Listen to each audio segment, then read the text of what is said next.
या मालिकेचे पूर्ण एपिसोड्स पाहण्यासाठी झी5 ॲप डाउनलोड करा।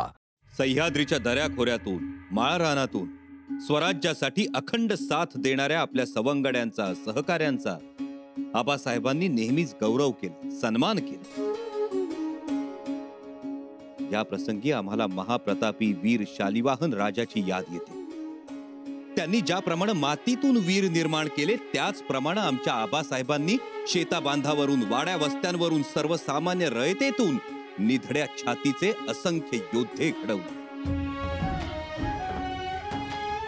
संभाजी गावजी कोंढाळकर, शिवा काशी, संताजी बोबडे, मानाजी मोरे, दशरथ कुंभार, वाघोजी तुपे, चांदजी जेधे, सटवामा, येल्यामा, किती किती नावं घ्यावी, सगळेच आमच्या हृदयातले। अशीच एक आमच्या हृदयातली व्यक्ती जी भेटल्या क्षणापासून आमच्या सोबत राहिली, कोणत्याही गोष्टीची अपेक्षा ठेवली नाही आणि मैत्री खेरीज दुसरं काही मागितलंही नाही।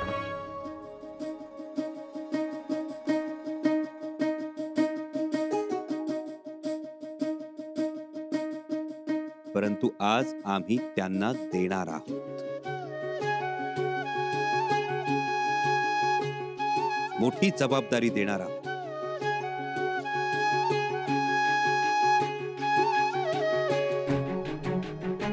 लोक हो ती व्यक्ती दुसरी तिसरी कोणी नसून आमचे मित्र कवी कलश आहेत।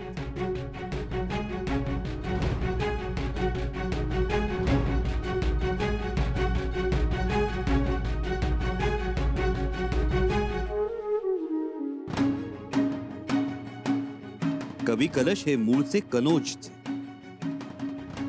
परंतु स्वराज्याची ख्याती ऐकून सह्याद्रीत आले।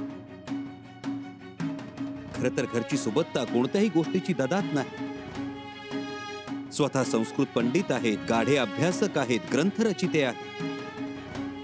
संत सूरदास, संत तुळशीदास यांच्यावर त्यांची नितांत श्रद्धा, पण आले आणि स्वराज्याशीच एकरूप झाले।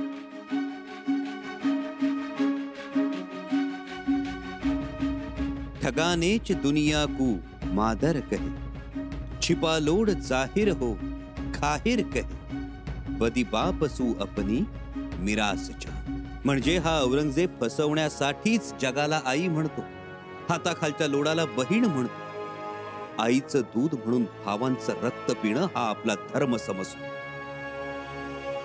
स्वतःच्या स्वार्थासाठी सख्या भावांना, बापाला सुद्धा ठार करतो। अशा आशयाचं औरंगजेबाचा पर्दाफाश करणारं काव्य लिहिणाऱ्या कवी कलशांना आम्ही छंदोगामात्य हा किताब बहाल करत आहोत।